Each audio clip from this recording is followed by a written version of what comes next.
kandi nawe urabizi waraje no muri Bantu Boy ndakwakira neza turanavugana neza turagira ama projet menshi avant ko utaragira ayo maskandal uravyibuka ndavyibuka comment est-ce que ushobora kuvuga yuko ngo ujya n'umuleje ujya n'imbwa waravuze ko ndimbwa arrête yo kuruhande exprime-toi.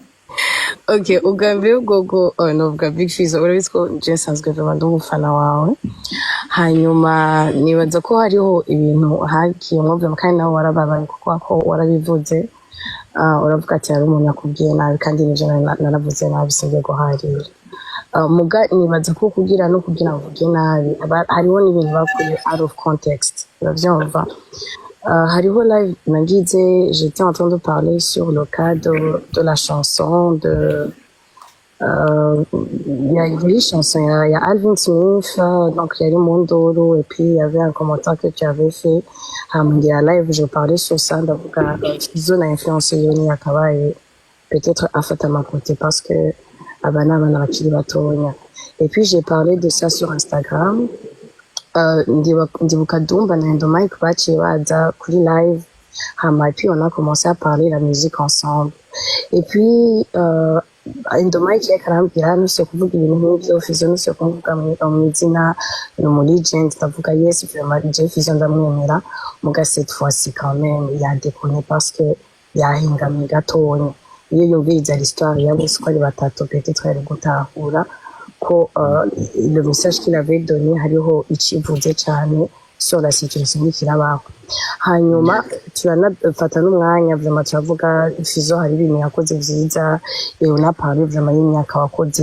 bana tutaruhuka Fizzo ahantu hose wacha vraiment ari Fizzo je crois que on avait estimé que imyaka vraiment wa hitinze cyane n'uvuga ati wari kuri trend cyane mu Burundi on avait estimé nka 10 ans non-stop minimum donc ivyo histoire bivuze and then ndibuka Dumba yaranavuze nabi sati ndanamuvugira then bukeye nzabona donc haje ajya ma post nukuri vraiment nanje byarambabaje kuko quand même nyimba umuntu hariho bibi bamwagiriza aho bavugana vyiza abayavuze apana juste que umuntu ahingama gusa so sinari nshaka yuko abantu baduteranya kwa ko je vraiment ubusanzwe ndamukunda bavyumva ndafise vraiment n'umupira wa Bantu Boys gushika nisa vraiment ndacha office so sinigeze vraiment shaka kuvuga muri context yo kuburira indero donc ndazi ko byagize aho oye mugani nibaza ko ari tempérament yanje ntonya ifise kuvuga nabi vraiment nanje kuzikosora ko murabona ko nishigana mu ngorane nyinshi mugabo vraiment de cœur je parlais en général sur la musique. Okay, Sharon. D'accord. Voilà, nous va. D'accord. C'était pas la première fois, Diana Towana, sivyo? Ego.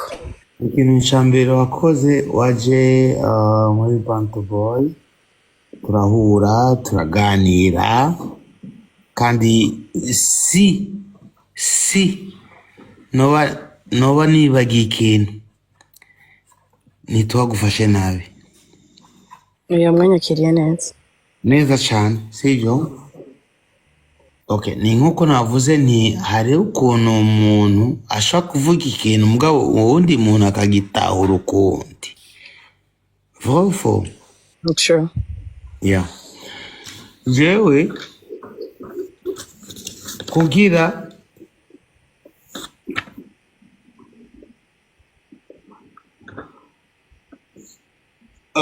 avant yuko mvuga mu Kirundi bavuga ikibi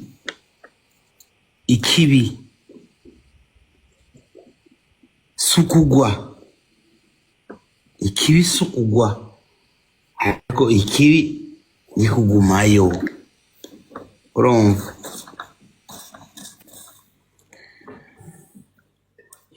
Jewe Sharon jewe nta mutima mubi wavuye za Canada uraza urapresenta ama projet yiwawe turumvikana uravyibuka muri bantu nimba bo baragufashe nabi ubuvugire ngaha kuri no ntimwigeze mufata n'abahubwo mwarananyakurajeje cyane nicyo ndakubwira antuka umuntu ba mbere nakubwira ati kora uku sijo par rapport ya je sais pas quoi icyatumye peut-être wewe wiyumva nabi canke iki reka tuvuge muri ka ya Melanine na Fernando. Histoire ni wowe uyizi, ni wowe uri main, ni wowe uri umutwe, ni wowe ibyo bintu twebwe ntacyo utaruzi. Iyo wowe utari kubivuga twebwe ntacyo utari kumenya. Ikintu nibuka nuko bajya abantu bose ari Melanine ari Fernando twe twarakoranye bose bakiri muri entertainment yanuze ya comment il s'appelle DB voilà bari muri ja avant même yuko dukora n'indirimbo twakoze kandi ari indirimbo nziza nuko habayeho amanuze menshi abantu batayimenye deja nimbuganira na Endomike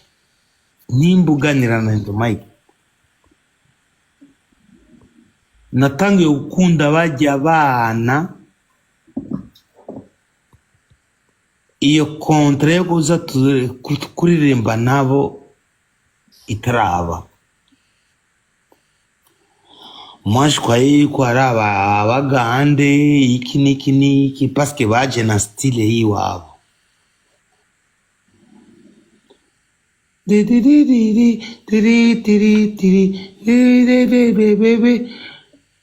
Uzi ko ari Endomike yabakoreye ijya ndirimbo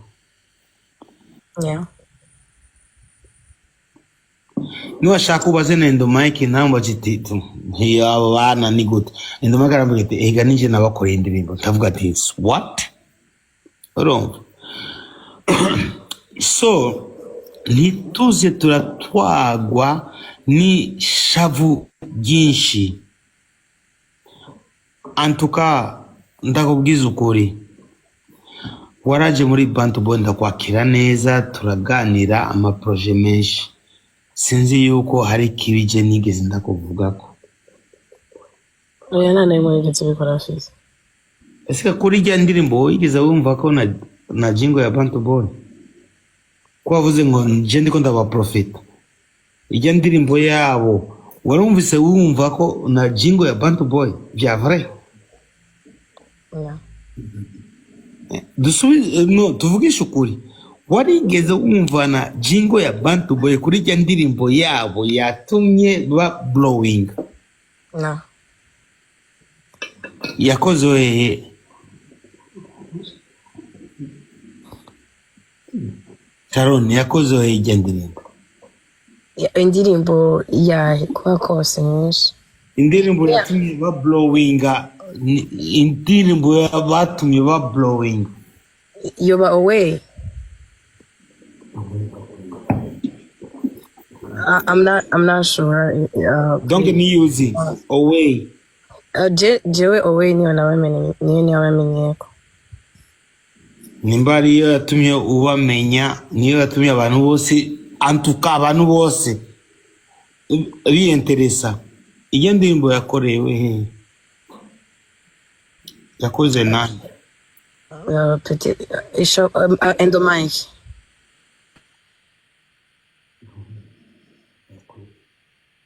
Oni yekore he? Donc sur muri Bantu Boy. Okay. Urasi procedure zabaye kugira isohoke ntavyuze.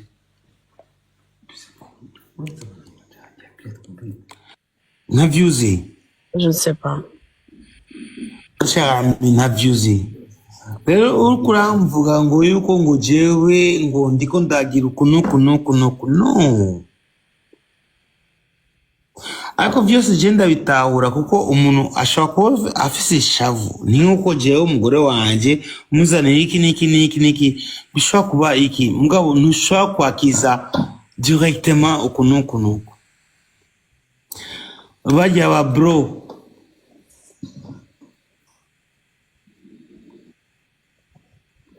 bajya ba bro twakoranye indirimbo yuko ndabemera sinashwazise ngo naka canke naka no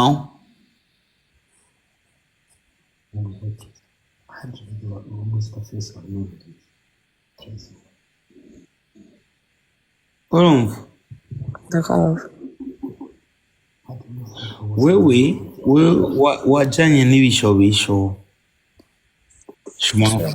je m'en fous y'uwo umuntu wakunda kijya gihe moi je m'en bats les couilles je m'en tape je m'en bats les cacahuètes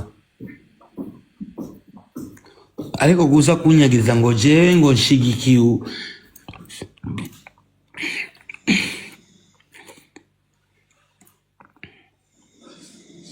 sheri je ndabashigikiye bose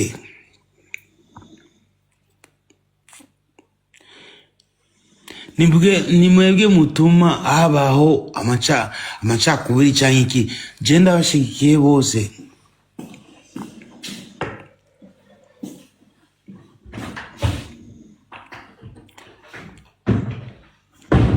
uranyumvaga sheri D'accord. je ndabashigikiye bose mugabo wewe wagiye ngaho paske stati wanje nanditse ngo naka where are you woko wabitahuye uvuze ati uyu arikote no nashatse ni challenge ni weko baruko baravuga uyu anyi wewe nawe uri hehe ukibitahura ukundi ucugenda uvuye je nta mutima mubi sheri nta mutima mubi mfise kandi nawe urabizi waraje no muri Bantu Boy ndakwakira neza turanavugana neza turagira ama projet menshi avant ko utaragira ayo maskandal uravyibuka Ndavyibuka. comment est-ce que ushobora kuvuga yuko ngo ujya n'umuleje ujya n'imbwa waravuze ko ndimbwa waravuze ngo je sais pas ngo baba comment est-ce que ushobora kujustifier jewe ari ubwa mbere ujya muri stade tuhuye nakwakiriye neza ukatugenda neza hama wewe après ukatuza kujustifier nabi c'est quoi ça Niko navuze ati mbabarira. we ndivye okay ukuya kukubabarira iyo nari kuba ntakubabariye kuri inuzenya anye ninde yakudugije ni Linda baby ni yakudugije nari kubwira abantu bose ntibakuduze ariko urabona na DJ Mario turafite n'ikibazo mugabo ye nawe nyine yaduze c'est pourquoi yaduze iyo nari kuba mfise umutima mubi nari gufyonda buto ntibaduga abo bantu je ndi umuntu nkunda amahoro ma petite sœur je ndi umuntu nkunda amahoro rero ntihaza abantu baducanishemo des histoires. Moi je m'en bats les couilles, c'est des histoires, je m'en bats les couilles et je peux pas même me mêler si nshobora kwimera muri ivyo bintu. C'est ta vie, ni vie wabanye naba, je ne peux pas me mêler.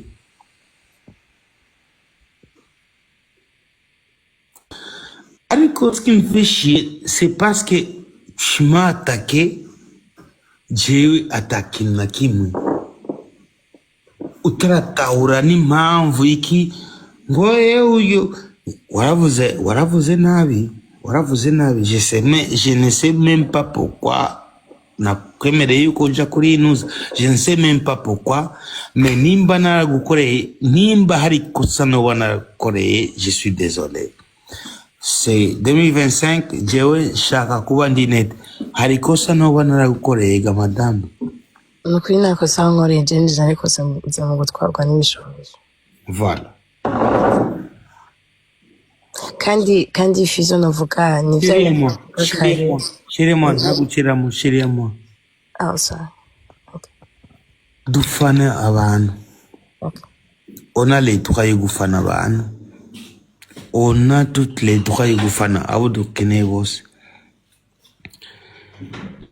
Mais avant yuko ujije umuntu cyangwa cumutuka banza urondere source qu'est-ce qui s'est passé kugira bajya abantu bankana.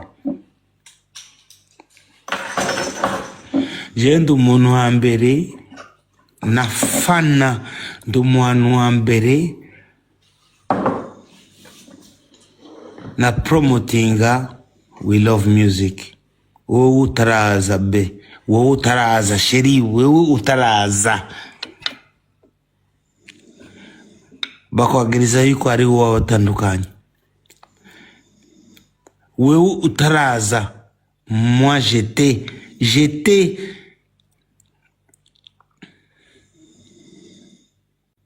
umufana wabo, j'étais tout ce que tu veux. Bagitwagwa na nonze, je sais pas uja nuzenya. Moi j'étais leur fan. Turakoranye n'indirimbo. C'est pas parce que musi na posé indirimbo twakoranye naka ngo ucu bipinga ngo ngo yara mupinga, non.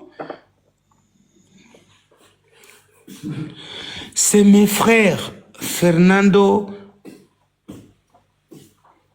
Mélaline, c'est mes frères. J'ai les droits de pouvoir te rekantangura n'uyu, et après peut-être après 6 mois changi ndashaka gukorana n'uyu anya. C'est mes ariko wowe waciye urucurajija, c'est pas bon. C'est pas bon. Nimba hari abantu bagukoroze bagize ne, c'est pas bon. Ni bon. Ndajeje mugabo kimwe gusa nshaka kubwira nta kibi kirimo, kuko iyo hari kuba hari kibi umuntu yakudugije nawe yo kumubloka, urazi ko bishoboka naye kumubloka nanje nkakubloka, ariko nta kibi. Mureke kuza muradu shiramo mutubibamo ikibi ngo ujya anye ntagukeneye, ujya anye afana na no.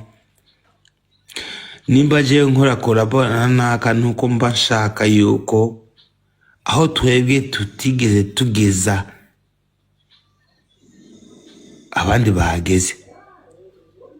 Nimba nkorana ntuze na Melanie, ntibivuga yuko nashobora gukorana na DJ Fernando, ntibivuga yuko nashobora gukorana na ntuze na... Tu vois ce que je veux dire? En fait, c'est ça. Voilà, ndahejeje umbabarire mugabo umenye ikintu kimwe. Uranyumva? Ndakumva. Umenye ikintu kimwe. Sans rancune vraiment, sans rancune, ça je te le promets, sans rancune. Merci beaucoup. Voilà. Uruhu wanje kandi zogushigira, kandi hari ndiho nagushigikiye kera mugabo nuko parce que wari mu diaspora utashaka kumenya. Moi je t'ai posté, hari ndimbo na posta. Voilà. Merci beaucoup. Mais c'est bon. T'inquiète, nta mutima mubi uhari, nta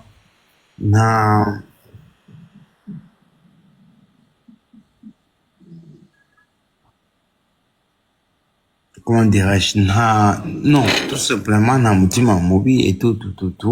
Hama ikintu kimwe, le respect nico kintu gikenewe muri twebwe. Respect nico kintu gikenewe muri twebwe. Merci beaucoup, ndahejeje.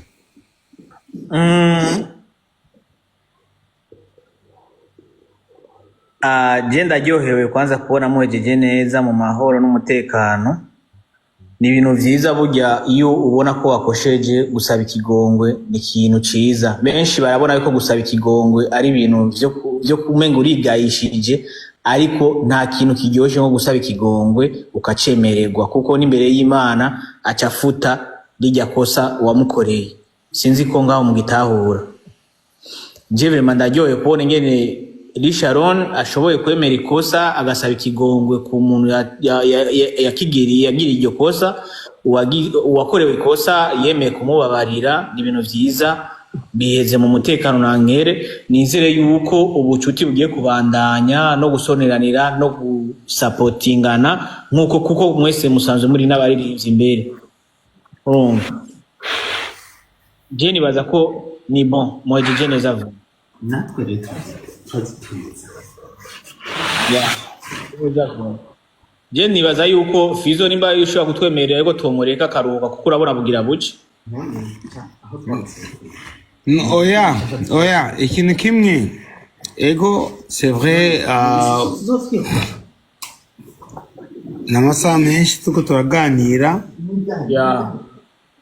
kandi ivyo tuwaganiriye nk'abantu bafise umutima, nk'abantu biyumvira, hari icigwa twakuyemo twese ngaha. Ivyo turiko turaganira sivyo, hari abantu tugura ama live kugira ukunuku mugabo ndizera yuko hari ikintu twakuyemo. Hari ikintu vraiment, moi vraiment nukuri j'espère ça, hari ikintu twakuyemo. Ego. So ikintu kimwe nuko ibintu byose tuba twaganiriye nuko twobizirikana ku mutima. Uko tubushyira ku mutima, ntibibe icishara amajambo canke iki n'iki, sivyo?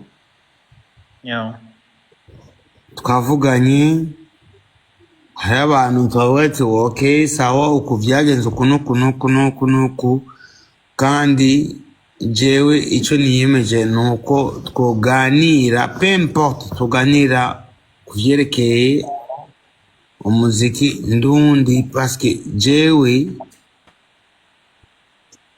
je ndiko ndaja mu bigero. Eske abantu twasize inyuma bameze gute? Nkuko umudije wose ari mu bigero. Nyine kwa nakamupa example kwa Shangani. Mushenge shani niongea naye jana. Voilà Mushenge. So tunafanya nini? Ni question abajije. Mario, tunafanya nini? Peu importe. Panaweza kwa wako wanabielewa na wengine habielewi. Me bale wenye hababielewi ikwe motivation yetu. Peu importe hivyo tuwa twarachiemo, peu importe je sais pas quoi. Tukirabana cyane tuba tukiri je sais pas tuko turirondera tout. Ariko umuntu ategezwa kwilibera mu mutwe akavuga ati ok moi ça c'est bon, je suis d'accord et tout. Ariko aho tuko turaja. So reka ndabashimire cyane uko umuntu winze nga mwiyunze twavuganye, antuka ndazi yuko même muri 80 cyangwa 90% cyangwa 100% hariyo nka muri 100% hariyo nka 10% twakuyemo ikigo. That's true. Ego, kandi ndabasavye nukuri kw'Imana tuze turavugana atagucinyizanya canke iki. Nimba hari umuntu yakoroganye avyemanje avuga ati ok peut-être moi à l'époque j'étais comme ça et tout, mugabo vraiment je suis désolé narakoroganye rimwe na rimwe.